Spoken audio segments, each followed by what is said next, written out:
Buenos días, tengan todos, sean bienvenidos, todos aquellos que vienen por primera ocasión. La semana pasada se compartía sobre la necesidad de obedecer el llamado de Dios, obedecer a Dios en lo que Él nos demande, en lo que Él nos pide. Y por una razón, Él es digno de que todos le obedezcamos, de que todos traigamos nuestra voluntad rendida a sus pies.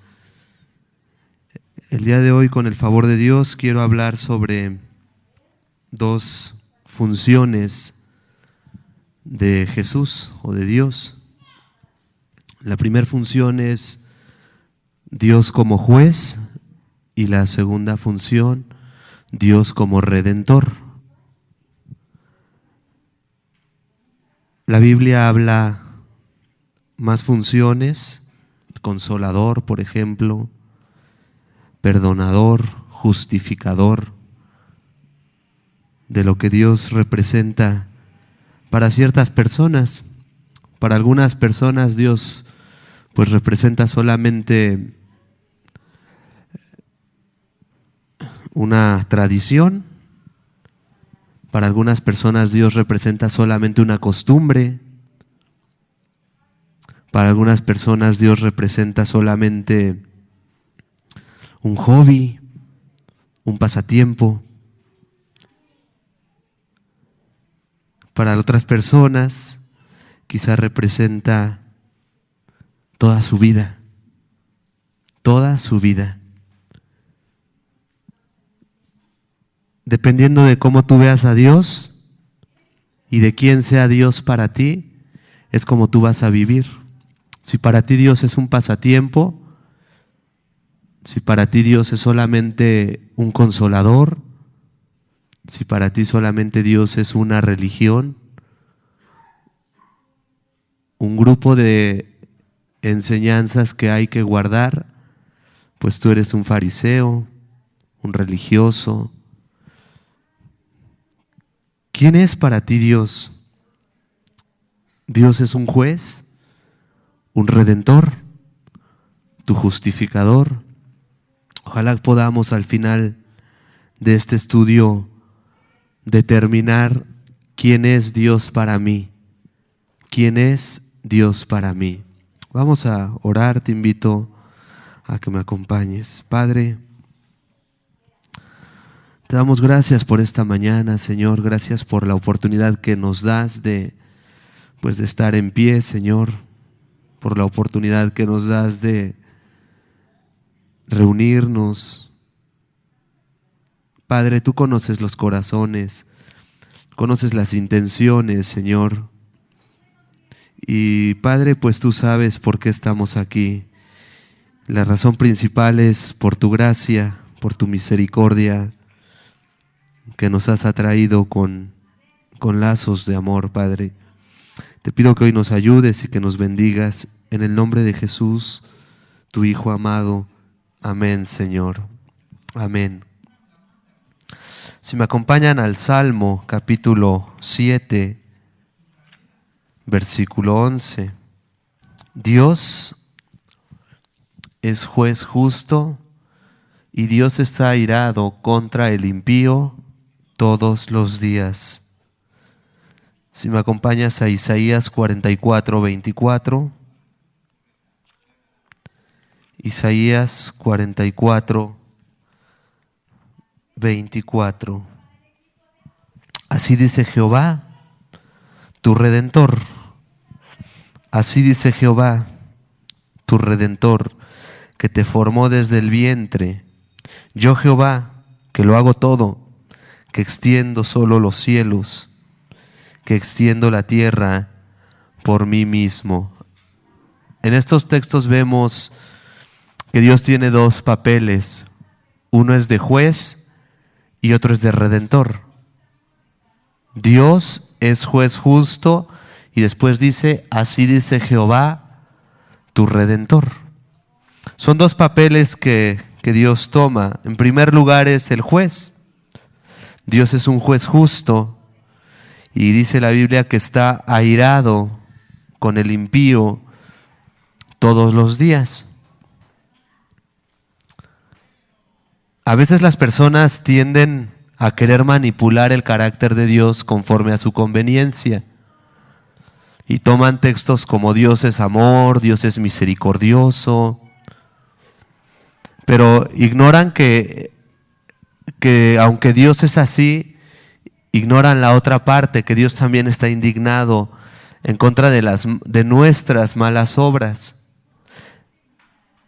Prefieren creer que son especiales delante de Dios y no ver que Dios está indignado y somos aborrecibles delante de Dios. ¿Por qué?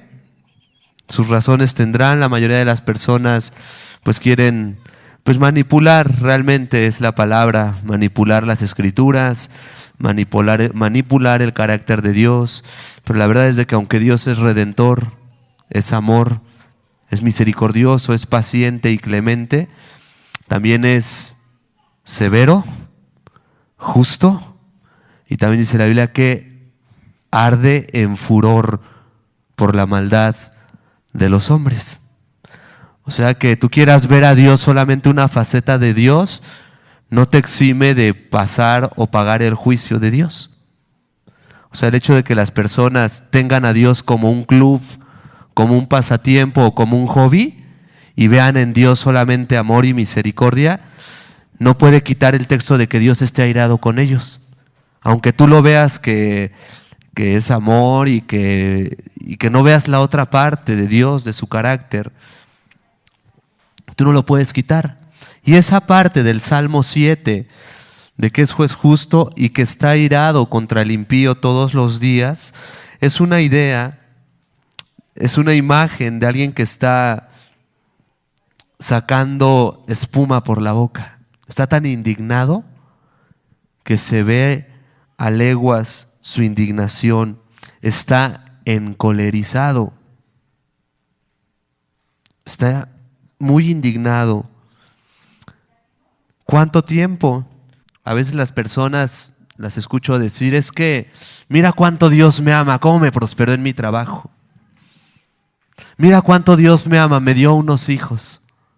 Mira cómo Dios me ama, me está haciendo prosperar mi empresa. Pero pueden ser impíos, pueden tener en poco los mandamientos de Dios y la palabra dice lo contrario.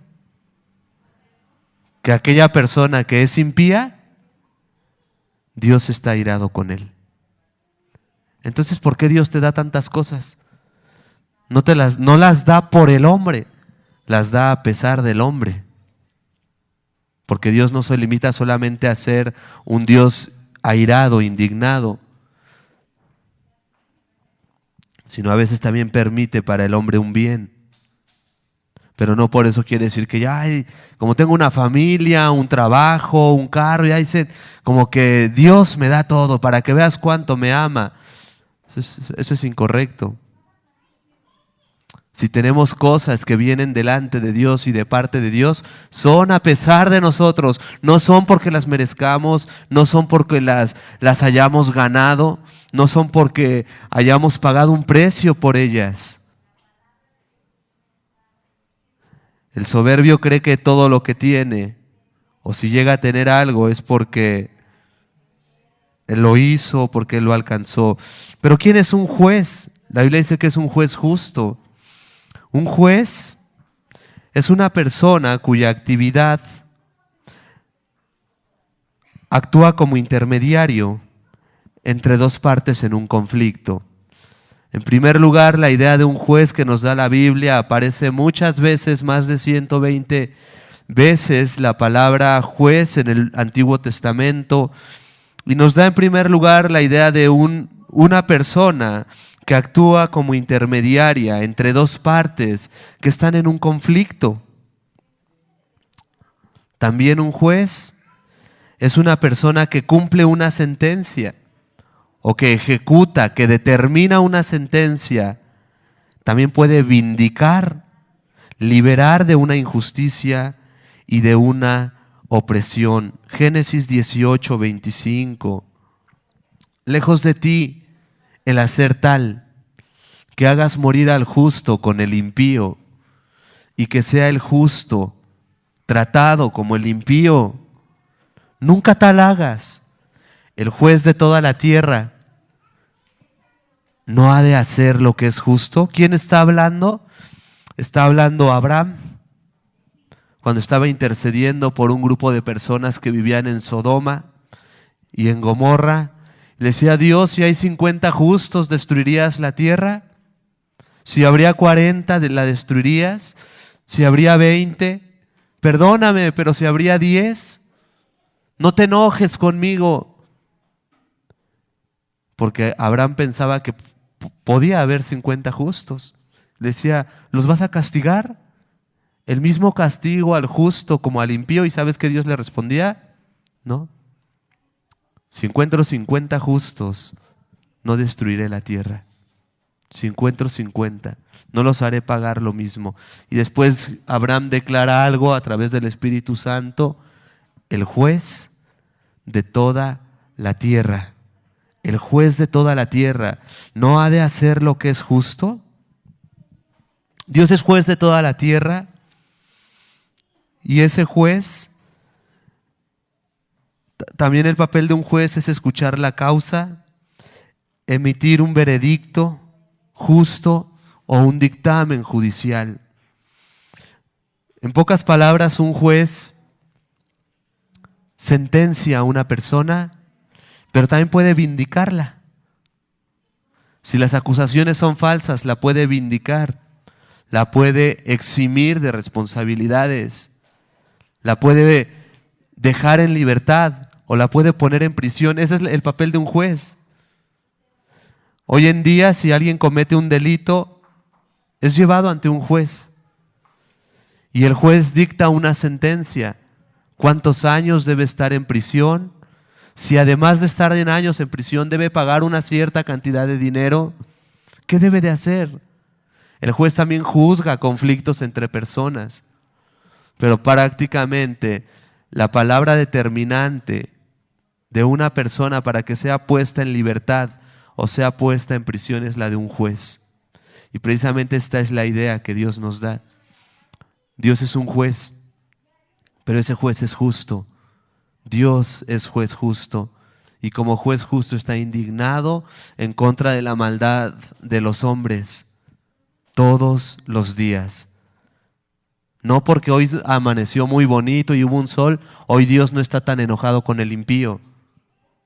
No porque Dios, porque te vaya bien, es que Dios me quiere, entonces ya no está tan enojado conmigo. No, todos los días. Todos los días. Está indignado. ¿Indignado de qué? Indignado de que mientas, indignado de que robes, indignado de que envidies, indignado de que codicies, indignado de que vivas tu propia vida. Dios está indignado.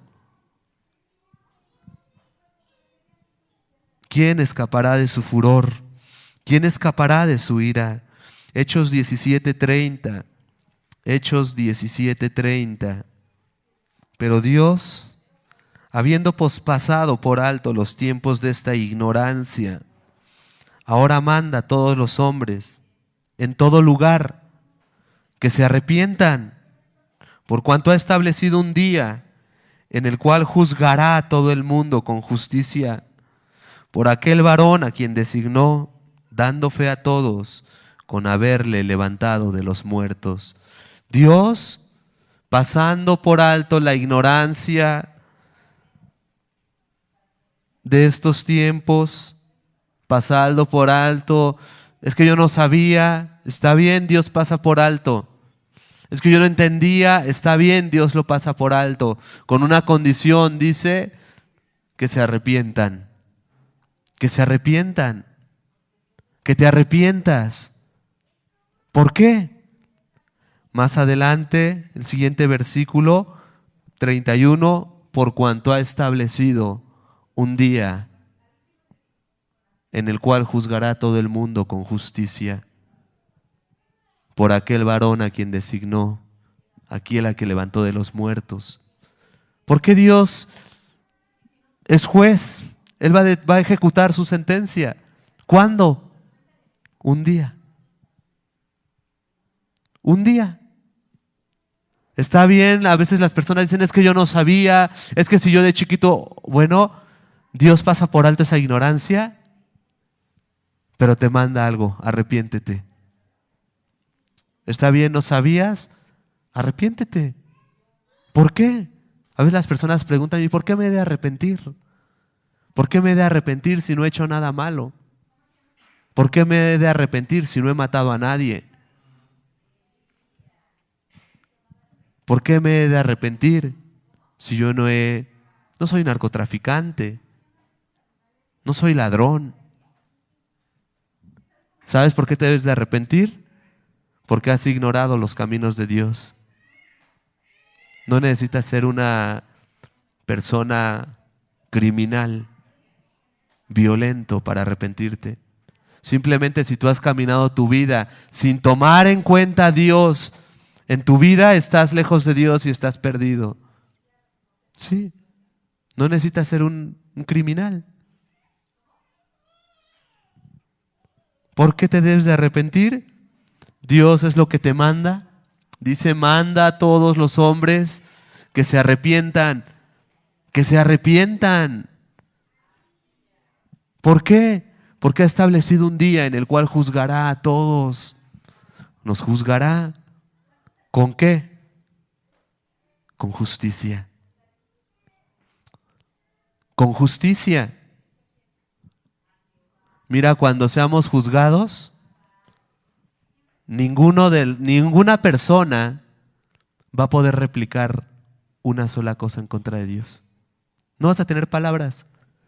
Hoy en día las personas van a juicio y quizá pueden ir con el juez, sí, pero me parece injusto, pues solamente robé tanto, lo pago, lo regreso, etcétera. Y empiezan a manotear y consiguen un abogado y consiguen otro abogado y venden sus casas para corromper al juez, para corromper ahí a un grupo de personas, a testigos, y logran salir. ¿Por qué? Porque el abogado manipula las leyes, porque el abogado se dedica a corromperse a sí mismo, a buscar personas que quieran corromper, pero en el día del juicio no vas a poder hacer nada de eso. No vas a poder vender tus posesiones, no vas a poder comprar un abogado, no vas a poder buscar a nadie. Vas a estar desnudo, todos vas a estar desnudo delante de Dios y no vas a poder decir nada, ni una sola palabra. ¿Cuándo? Cuando Dios nos juzgue. Cuando Dios nos juzgue en aquel día. ¿Por qué nos va a juzgar Dios? Pues nos va a juzgar por nuestras palabras. Juan capítulo 12, 48, dice la Biblia, el que me rechaza y no recibe mis palabras, tiene quien le juzgue. La palabra que ha hablado, ella le juzgará en el último día o en el día postrero. ¿A quién va a juzgar Dios? A los que rechazan su palabra. A los que prefieren hacer otras cosas que buscar su palabra. Dice, pues ya la misma palabra les va a condenar. ¿Qué quiere decir eso? Que con que tú te sepas un solo texto, ese texto va a ser utilizado en tu contra. ¿Sí? Así como hoy en día llegan a aprender a un delincuente, lo primero que le hacen los judiciales es hacerle saber sus derechos. Si es que todavía tiene derechos, porque al haber cometido un delito, esa persona pierde muchos derechos, dependiendo de la gravedad del delito. Y entonces le dicen, tienes derecho a esto, a esto, a esto y a esto. Pero cualquier cosa que tú digas va a ser utilizado en tu contra. Porque tenemos evidencia, tenemos testigos, tenemos videos, tenemos tus huellas digitales, pruebas científicas ¿sí? Y cualquier cosa que tú digas va a ser utilizado en tu contra. Bueno, si tú sabes un texto de la Biblia y no has decidido quebrantar tu vida, romperte delante de Dios, decirle: Dios, quebrántame, ya no quiero seguir en mis caminos, con que tú sepas un texto, con que sepas este texto, ese mismo texto va a ser utilizado en tu contra. Cualquier texto de la palabra de Dios. Dice la Biblia, la misma palabra les va a juzgar. ¿A quién? Al que me rechaza. Y no va a haber oportunidad, no va a haber cohecho, no va a haber corrupción. Nos juzgará por lo que hayamos dicho o lo que hayamos sabido de la palabra de Dios. ¿Cuántos textos te sabes? ¿Cuántos textos hemos leído aquí domingo tras domingo? ¿Cuántos textos tienes pegados en tu pared? ¿Cuántos textos mandas por el WhatsApp ahí para que vean espiritualmente, Dios hace esto, etcétera? ¿Cuántos textos te han llegado a tu celular? Bueno, esos mismos textos van a ser utilizados en tu contra en el día del juicio. La palabra de Dios, esa misma nos va a juzgar con la misma palabra de Dios. Isaías 64, versículo 6. Si bien todos nosotros somos como suciedad y todas nuestras justicias como trapo de inmundicia, y caímos todos nosotros como la hoja, y nuestras maldades nos llevaron como el viento.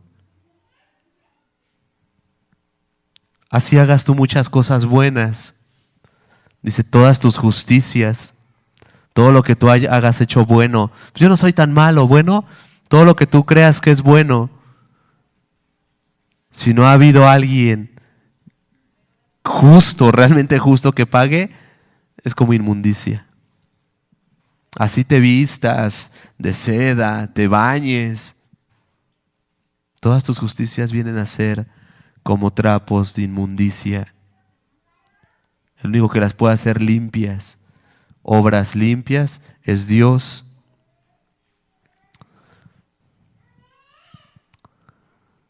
¿Qué más? La Biblia también dice que vamos a dar cuentas, pues, de todas nuestras obras, que aunque parecieran justas, delante de Dios van a ser sucias,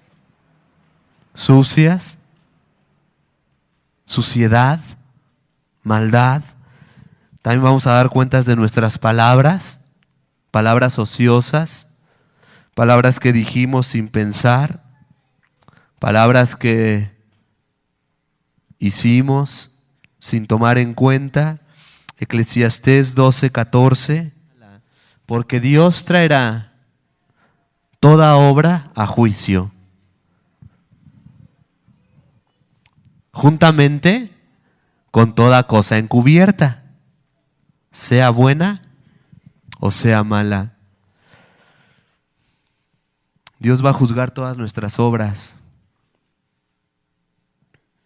desde que nos levantamos hasta que nos acostamos. Pero no solamente eso, va a juzgar lo encubierto también. Lo que está en el corazón, en la mente, los odios, los celos, las envidias. Pero también va a juzgar las acciones, la pereza, la gula, los chismes, los robos, las mentiras, los golpes,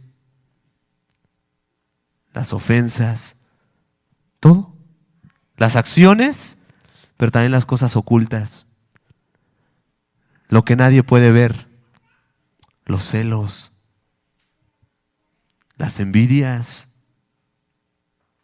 Y cuando vayamos delante de Dios, Dios te va a decir: a ver, pásale. Y te va a sacar tu lista. Y tú que dices que no hacías nada malo, que eras buena, que eras bueno, que nunca habías robado, que nunca fuiste un delincuente, un asesino, que ahí venías a la iglesia,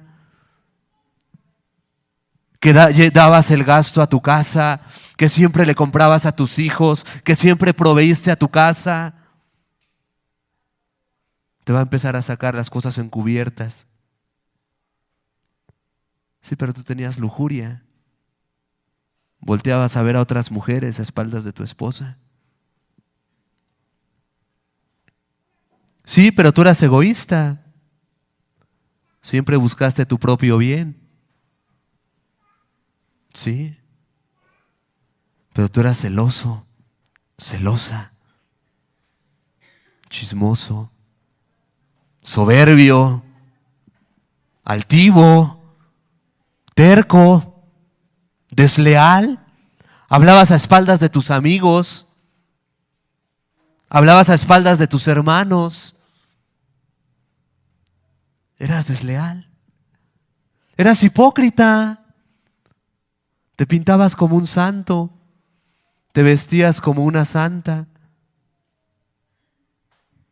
pero solamente era para que te vieran, para que te reconocieran, todas las cosas. Imagínate, las cosas encubiertas, todo lo que todos saben o lo que nadie sabe, solamente tú y Dios. Todas las cosas encubiertas, esas son las cosas encubiertas. Y ahí muchos nos vamos a sorprender, porque en aquel día, pues todos seremos avergonzados si no nos arrepentimos. Tú hiciste esto, esto, esto y esto. ¿Qué pasaría si sacaran hoy una exposición, una lámina de todas las cosas encubiertas que has hecho? ¿Qué pasaría? Que pudiéramos poner una lámina, así como ponemos un texto, y pudiéramos sacar todas tus cosas encubiertas. Quizá ya nunca te volverías a parar un domingo aquí. Sí. Por la vergüenza. Ya no volverías a regresar. ¿Por qué? ¿Estaría dispuesto alguno a que pasáramos todas sus cosas encubiertas y que delante de sus padres, delante de sus esposas, delante de sus hermanos dijeran, a ver, esto es todo lo que has hecho encubiertamente? ¿Te pararías, te erguirías sobre tus piernas y dirías, sí, yo soy eso? Quizá no volverías, quizá no estarías dispuesto. Todo lo que has pensado de tu esposa, de tu esposo, de tus hijos. Imagínate si aquí delante de los hombres te da pena, te da vergüenza, delante de Dios todo va a ser expuesto. Toda obra encubierta. Dios juzgará lo que pensamos, nuestros deseos, nuestras amarguras. Y lo mejor de eso es que va a ser un juez justo. No te va a incriminar algo que no hayas hecho. No te va a incriminar acciones. No te va a adjudicar algo que tú no hayas hecho. ¿Por qué? Para juzgarte con justicia. ¿Sabes? En el día del juicio, el tiempo de gracia ya se terminó. El tiempo de perdón ya se habrá terminado. El tiempo de misericordia, Dios lo va a suspender. En el día del juicio Dios va a suspender gran parte de sus atributos hacia el hombre para ejecutar justicia severa, como un juez que es justo y que quiere guardar la ley. No importa que lloren, le duele al juez ver que quizá tiene que sentenciar a un hombre que tiene hijos chicos, que tiene hijos pequeños, pero aún con todo el dolor, y que diga, va a dejar a su esposa, va a dejar a sus hijos, pero con todo y eso tiene que hacer, guardar la ley. Y con todo el dolor y con todas las consecuencias que eso acarree, los jueces terrenales ejecutan una sentencia sobre un hombre que fue corrupto. ¿Por qué? Porque ese es su papel. Ese es su papel. Guardar y hacer guardar la ley. Que la ley se cumpla. Que la ley se lleve a cabo. Dios lo hará en el día del juicio. La gracia de Dios estará suspendida y solamente ejecutará juicio, juicio, juicio. los que aceptaron la gracia, el amor de Dios ya lo demostró. El amor de Dios viene existiendo desde los tiempos de Adán hasta nuestros días. El amor de Cristo está vigente, el amor de Dios está permanente, pero en aquel día ya no va a haber, ya no va a haber. No solamente eso, la Biblia nos dice que también es un Dios redentor. ¿Cómo lo ves tú? ¿Como un juez que está solamente esperando el día del juicio para que te condene? O quizá lo veas como un redentor. Quizá para ti no tiene mucho que ver, no tiene mucho significado la palabra redentor o la palabra redención. Pero para los judíos la palabra redentor era sumamente importante. ¿Por qué? Los judíos tenían una fiesta especial. Los judíos, la fiesta más importante de todo el año no era la fiesta de la Pascua, no era la fiesta de los panes sin levadura. La fiesta más importante para los judíos era la fiesta del perdón. Era la fiesta de la redención. El día del Yom Kippur. El día del Yom Kippur, en donde había perdón. Se celebraba el perdón. Era un día solemne. Ese día representaba la reconciliación entre Dios y los hombres. Eran días también de arrepentimiento, también veneraban el día del juicio, traían a su mente el día del juicio final. Decían, Dios, esta fiesta la hacemos sabiendo que Dios se reconciliaba con el hombre, pero también traían a memoria el día del juicio final. Cuando Dios los juzgara, recordarían que Dios también los había perdonado, que Dios también les había perdonado. Constaba de sacrificar un animal. Sacrificaban un animal el cual llevaba los pecados de todo el pueblo.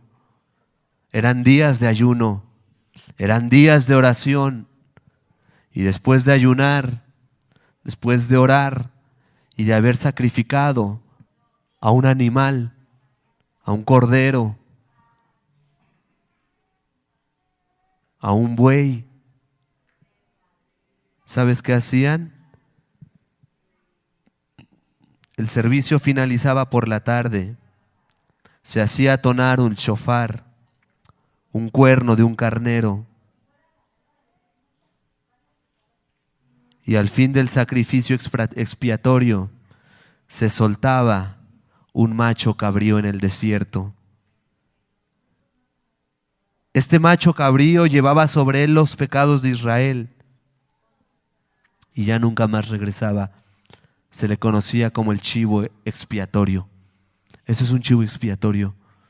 Los judíos lo representaban en el día del Yom Kippur, en el día del perdón, en el día de la reconciliación.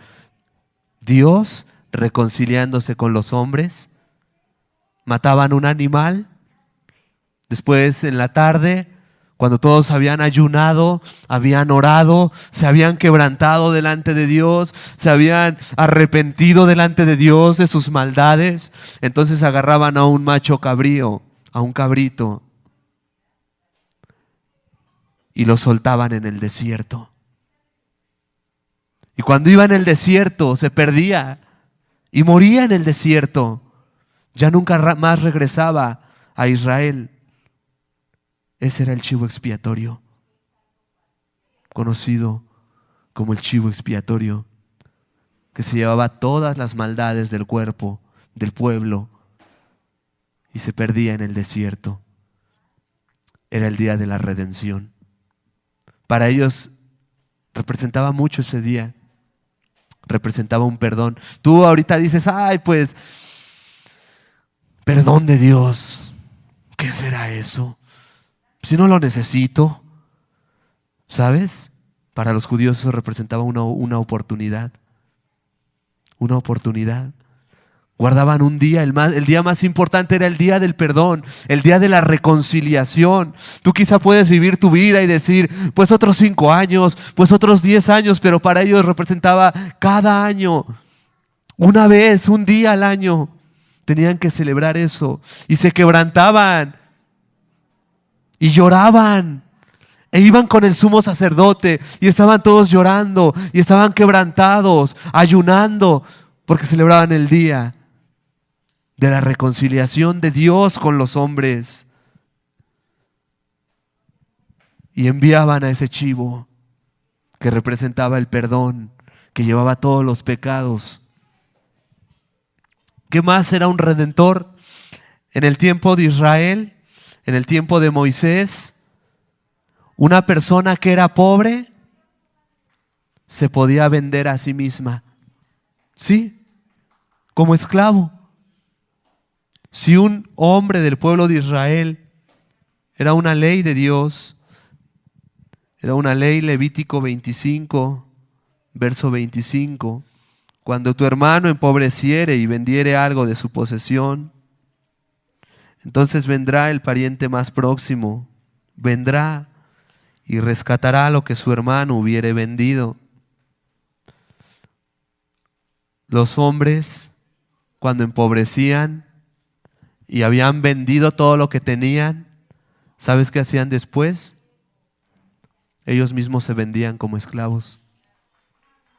Ellos iban y se vendían como esclavos. Y cuando se vendían como esclavos, lo que tenían que hacer era que un pariente próximo tenía que llegar a pagar la vida de ese esclavo. Él mismo, cuando ya el hombre había empobrecido, había vendido sus tierras, había vendido sus animales, había vendido su casa, sus posesiones, entonces él mismo iba y se vendía como esclavo para poder seguir ayudando a su familia, a su esposa o a sus hijos. Pero Dios decía, pero también alguien podía ser libertado por su pariente más próximo. Por su pariente más próximo. Él tenía que ir y tenía que pagar el precio de esa persona que se había vendido a sí misma como esclavo. Y eso era la redención. Eso era la redención. Entonces, pues, ¿qué será un redentor? Bueno, en el pueblo de Israel estaban muy acostumbrados a la redención. Y no solamente eso, cada 49 años existía un año que era el año del jubileo, en el cual todos serán libertados, todas las deudas serán absueltas, pagadas. Para los judíos tenían en mente la redención, el perdón. Era un día importante. Y la Biblia dice, así dice Dios, tu Redentor. ¿Qué otra palabra quiere decir redentor? Comprar lo que ya no valía. Eso quiere decir redentor. El que compra algo que ya no se podía sacar a sí mismo. Algo que ya no valía. Algo que ya no tenía precio. Dios mismo se presentaba como el juez de Israel. Isaías 43, verso 1. Ahora sí dice Jehová, creador tuyo, oh Jacob, y formador tuyo, oh Israel. No temas, porque yo te redimí, te puse nombre, mío eres tú. Mío. La redención implicaba comprar algo o alguien. Dios se dio a sí mismo para sacarnos del pecado, pues dice la Biblia en Tito 2:14, se dio a sí mismo por nosotros para redimirnos de toda iniquidad y purificar para sí un pueblo celoso de buenas obras.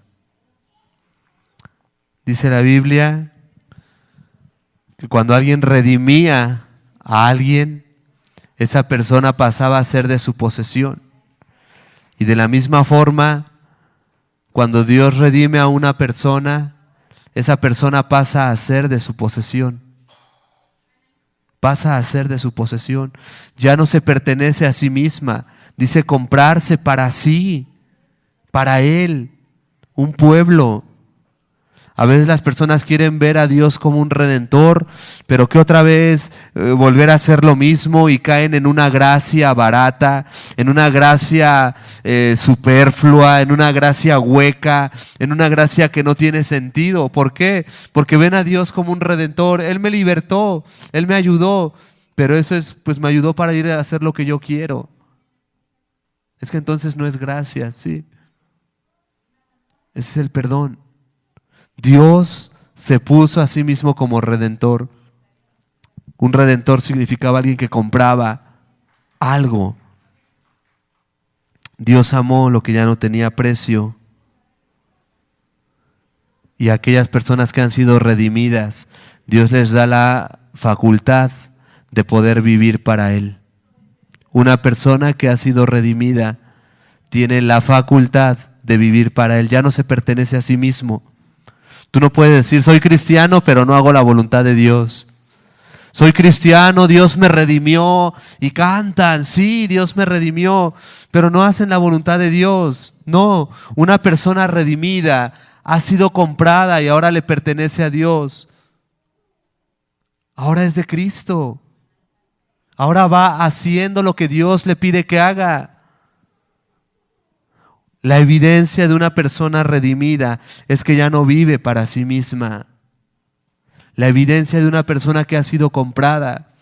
En el Nuevo Testamento, en el tiempo de los cristianos, los primeros cristianos, la redención se ejemplificaba cuando las personas tenían un hijo y no lo querían. Iban y lo ponían en las puertas de los plebeyos. Lo ponían en las puertas de los plebeyos. Los plebeyos eran la clase gobernante en la sociedad romana. Y cuando los dejaban ahí, los dejaban para que las personas de esa sociedad los adoptaran y los hicieran sus hijos. Pero otra forma era de que iban a los basureros que estaban fuera de las ciudades y allí dejaban a sus hijos. Y allí quedaba el hijo, el bebé. Pero entonces los cristianos iban a esos basureros y buscaban a los bebés y los agarraban y los adoptaban. Esa es la idea de la redención, de la adopción.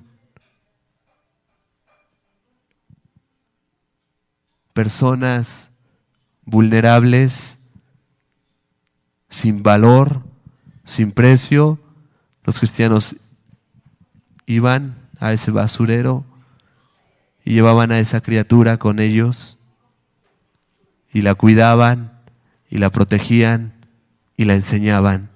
Pasaba a ser de su propiedad. Eso es la redención.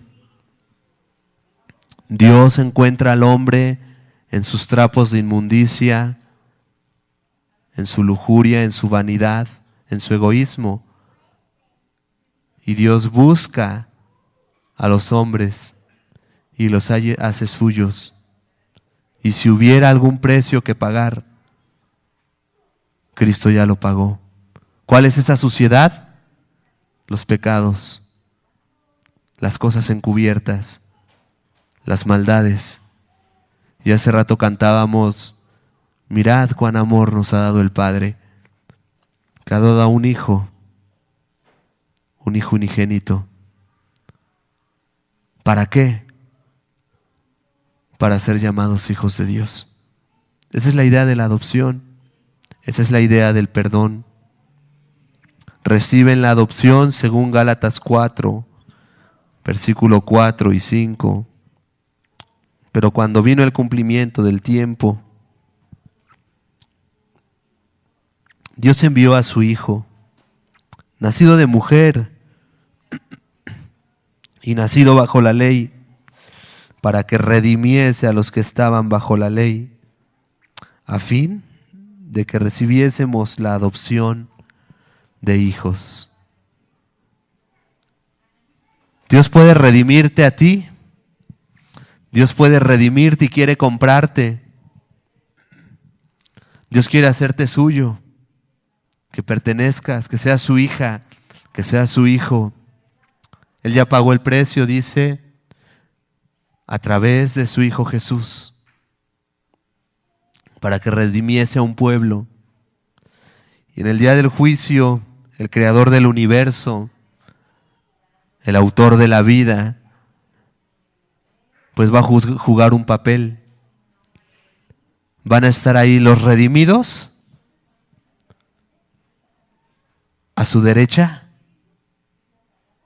pero también van a estar los condenados a su izquierda. Los redimidos, sus características, han sido comprados. Tienen la certeza, Dios me compró a mí, ya no vivo yo, Cristo vive en mí, mi Jesús, mi Padre, mi Señor. Y eso es lo que escuchan. Y no solamente lo dicen de labios para afuera, viven una vida para agradarlo a Él. Esos son los redimidos. Él es mi Padre, Él es mi papá. Aun si mi padre o mi madre me dejaren, con todo Él me recogerá. Ya no viven para sí mismos, ahora viven para aquel que los llamó. Viven llenos de buenas obras, abundando en buenas obras, buscando su reino, buscando su gloria. Esa es una persona redimida. No, una persona redimida no es una persona que diga que es redimida y que se la pasa viendo solamente cosas bonitas en la Biblia. Una persona redimida ya no vive para sí, abundando en buenas obras. Vive para Cristo, para su Señor, el cual lo amó y se entregó a sí mismo por Él. Y en aquel día, cuando Dios se pinte, se vista y todos veamos su gloria, habrá dos grupos de personas: los redimidos y los condenados. ¿En qué grupo estarás tú? ¿Quién es Dios para ti? ¿Te da miedo de que llegue el día del juicio? ¿O quizá estás esperando, como Juan dijo, sí ven, Señor Jesús, ven pronto, ven pronto. Ven pronto por mí, porque me compraste, porque me buscaste, porque me alcanzaste, me hiciste tu hijo, me pusiste tu nombre, tuyo soy. Ven por mí, Señor. ¿O estás esperando el día del juicio con temor? Pues a ver cómo me va, pues ya Dios sabrá, pues ojalá Dios tenga misericordia. ¿No eres redimido? ¿No has sido redimida? Y si has sido redimido, cuida con celo el amor de Dios. Tu vida ya no te pertenece, tu vida ya le pertenece a Cristo. Haz crecer el celo por el amor de Dios, por su obra. Encuentra la fuente de vida que está solamente en Cristo. Ese es el camino. Juan Wesley en una ocasión preguntó: ¿cómo llegar al cielo? Quiero llegar al cielo. ¿Cuántos de ustedes se han hecho esa pregunta? Quiero llegar al cielo. ¿Cómo debo de llegar al cielo?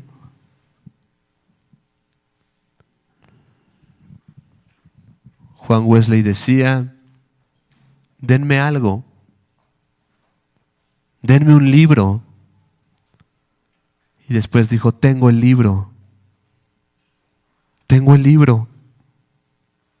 donde Dios me dice cómo llegar al cielo. Ya lo tengo, soy feliz, porque ahora tengo el libro para llegar al cielo. Quiero vivir en las palabras de ese libro.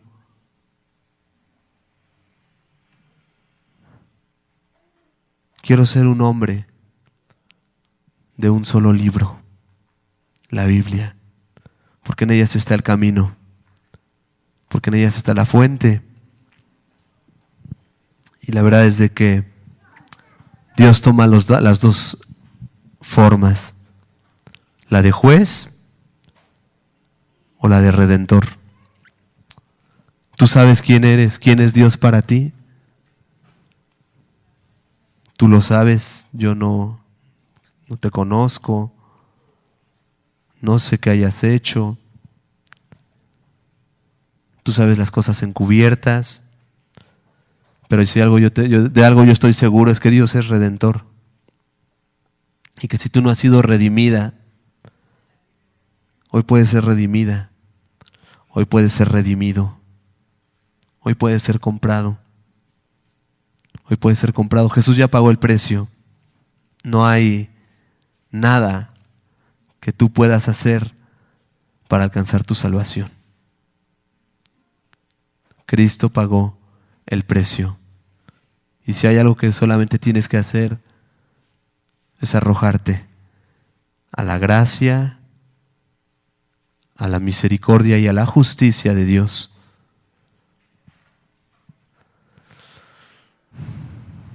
¿Cuánto debes?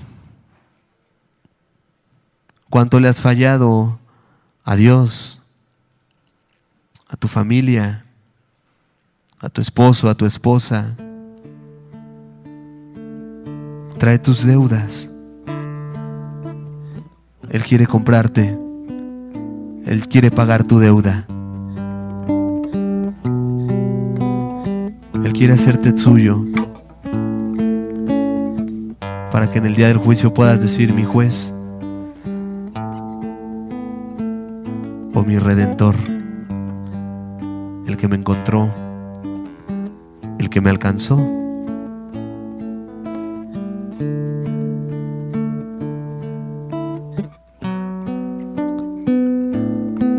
Hoy le puedes decir: Dios, pues no he sido redimido.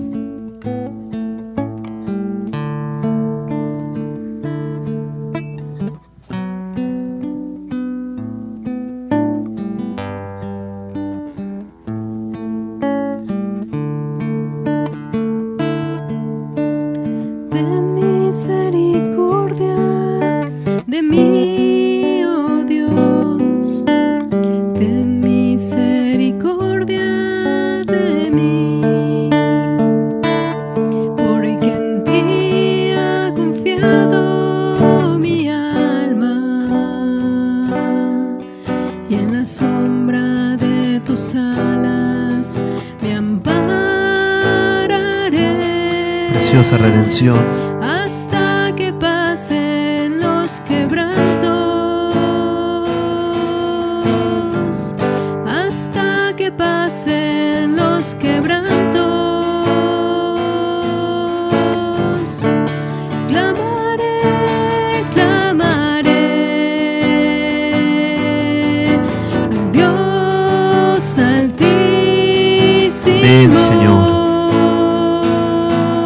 Dios que nos favorece, al Dios que me favorece, que nos redime, que compra, que perdona, clamaré, clamaré, que alcanza lo que ya no valía, lo que ya no servía, lo que ya no podía ser libre.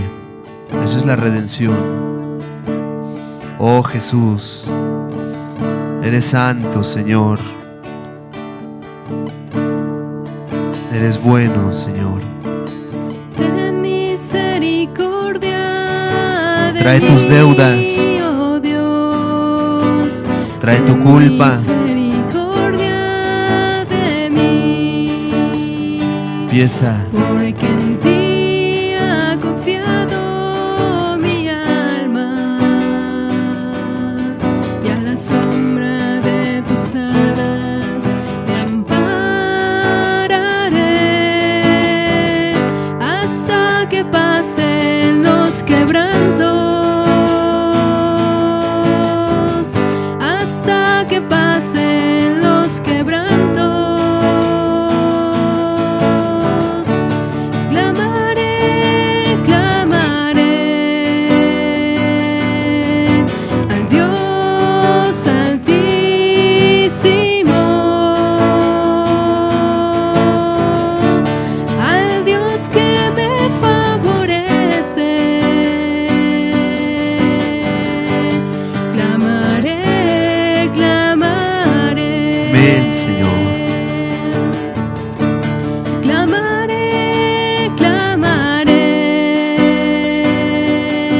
Si hoy tú te arrepientes, Dios altísimo,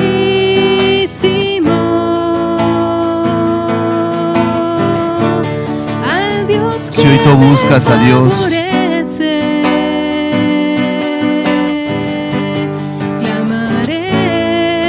Dios está dispuesto a comprarte y a pagar tu precio, adoptarte como un hijo suyo. No, que no te engañen. La Biblia separa en dos a las personas: los hijos de Dios y los hijos del diablo. Que no te engañe la religión. Todos somos creación suya.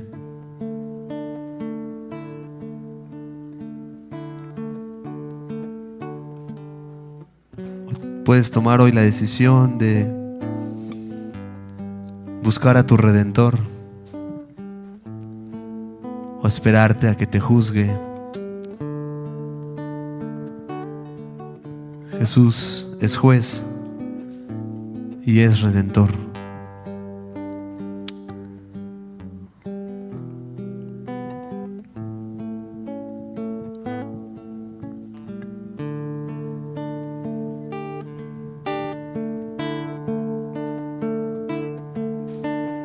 Ten misericordia de mí, oh Dios. Ten misericordia de mí. Amén, Señor. Porque en ti ha confiado mi alma. ha confiado mi alma. Y en la sombra de tus alas me ampararé hasta que pasen los quebrantos. Hasta que pasen los quebrantos. Hasta que pasen los quebrantos. Clamaré, clamaré. Dios altísimo, Altísimo. Dios juez, Dios redentor, Dios que me favorece. te favorece. Clamaré, clamaré. Clamaré, Clamaré, clamaré. Dios altísimo. Él te compró. Si tú has sido redimido, Él te compró, Él te alcanzó. Eres hijo de Él, hija de Él, para que andes en sus caminos. Él te buscó, Él te levantó para hacer de ti alguien celoso de buenas obras, de su santidad, de su carácter, de su amor. Eres su hija, eres su hijo. Anda en sus caminos. Y si no has sido comprado por Él, puedes buscarle. Hoy puedes llamarle. No, el cristianismo no es un cuento. La idea del cristianismo es que Dios viene a habitar con el hombre. No hay otra religión que haga eso. ¿Por qué esperarte hasta el día del juicio? ¿Por qué esperarte 3, 4, 5 años? Si le puedes decir: Señor, necesito tu redención. Yo no puedo. Jesús quiere redimirte.